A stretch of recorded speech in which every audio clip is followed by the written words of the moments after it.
Bringing in Tasleem Ahmed Rahmani, Mr. Rahmani, you know, the layers and the details that have come out of this case are pretty disturbing. Let's put aside the politics of it for a moment. You are free to comment on the politics of it as well, Mr. Rahmani. But the very essence of this story is pretty disturbing. The modus operandi, the way people were coerced, the vulnerable groups, the speech and hearing impaired sections who were apparently targeted, and Mr. Rahmani, the fact that there was, funding coming in from different parts of the world, whether it is Qatar, whether it is a possible link with the ISI. These are all allegations. We don't know just yet. Zakir Naik's link has also emerged. How do you view this? This appears to be a pretty well-organized, well-entrenched conversion operation, sir.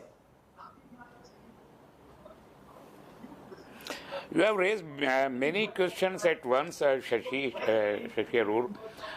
Let me answer you point-wise. Number one, there is no debate at all, and there is no confusion and not an iota of doubt that any conversion which is forceful or by allurement or coercion, etc., is neither allowed by our law of the land, nor it is allowed by the law of Islam. Yes. Both way it is not allowed, nor it is admissible in Islam to convert anybody by force or by money or by allurement, etc., etc.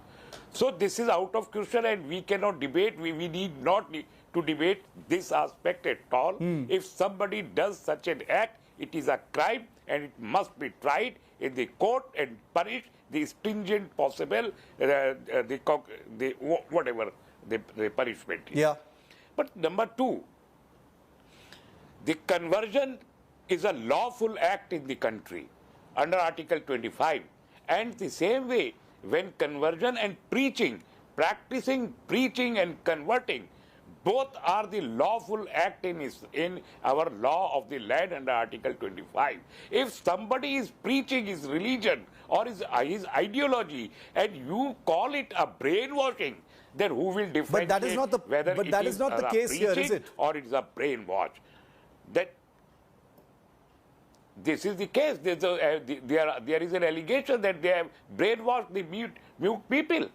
There are so many such, and then the foreign funding. Where is not the foreign funding? Which political party is not getting the foreign funding? And which organization, which is a big organization in the country, is not getting the foreign funding? But Mr. Rahmani, if the UP ATS is saying that if the BJP is vulnerable sections, including young people, minors, desperate women, speech and hearing impaired children are being targeted, would you say that is legitimate conversion or brainwashing?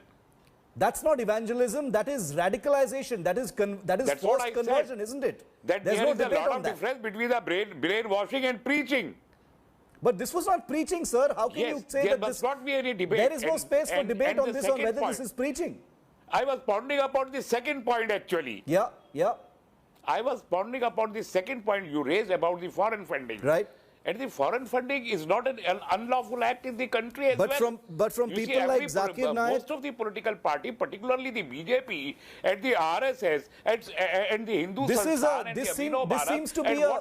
this seems to be an invalid argument, Mr. Rahmani. I'll tell you why. You know that they are getting the foreign funding. I'll FCRA provision. I'll bring Sanju in to answer that question. So I'm just thinking, Mr. Rahmani, with the